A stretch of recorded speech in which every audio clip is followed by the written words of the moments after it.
Ipapakita ko sa inyo yung napansin ko noong September 29. Oh my God! There you go again, Mandalulu. That kind of mindset is very, very absurd.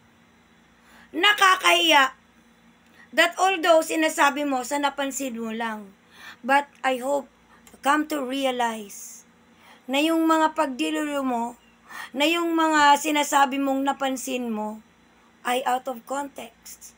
Ano ang sinasabi mo? Disadvantage dun sa mga senador na walang platform?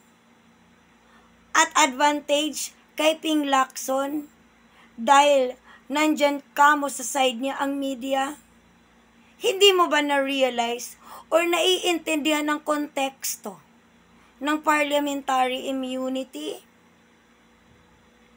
Na even if you are a senator at mandaot ka, mag-atake ka at kampihan mo or ipagtanggol mo ang iyong sarili. 'Di ba? Outside the plenary. 'Di ba?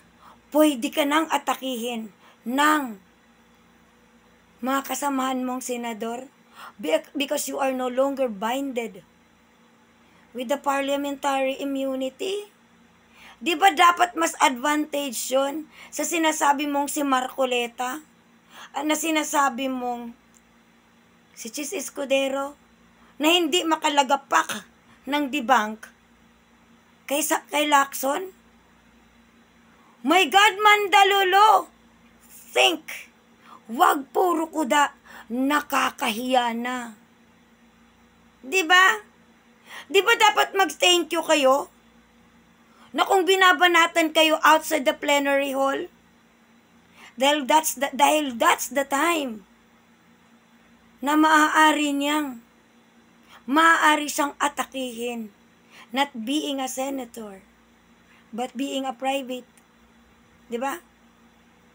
Individual na nagsasalita ng kanyang act against someone. Di ba? Diyos mio! Dig further. Study what is all about parliamentary immunity. Huwag kang puro kuda ng kuda at maglalagay-lagay ka pa ng mga conspiracy theory mo sa mga napapansin mo kuno-kuno. Sus, Ginoo ko. Nakakaawa na kayo. At anong sabi mo? Si Marcoleta ang binastos nung taga-Abante News? Ang liwanag nung sagot sige na nga lang po.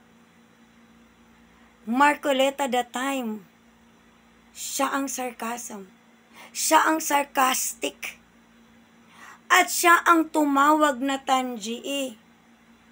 Tangie rather.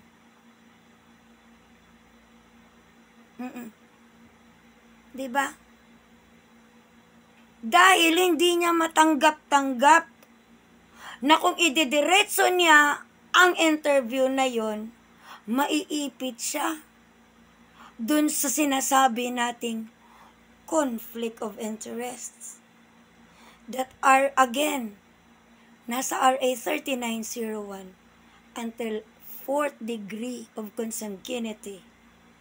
Hindi maaaring mag-engage ang mga relatives mo nung any government projects.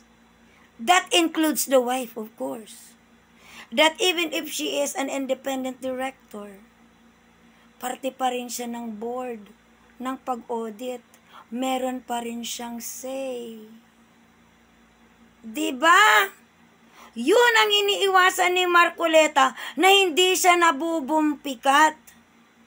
And if you will take that, na nagmekos-mekos na pumalit, ang nag-acknowledge sa kanya si Soto, at ang biglang pumalit na lang si Lacson, it may be din so technique. But di ba dapat advantage yun kung hindi makapag-interpolate si Lacson at hindi siya matanong? Di ba? Kaloka ka. Know exactly what's the full context of parliamentary immunity. So, yung kupunan mo knows when to attack and when to defend themselves. Diba? Palibhasa. How much? Sayang si Orly! Mga mukhang si Rolly. Nagtatago na. Asa na nga ba?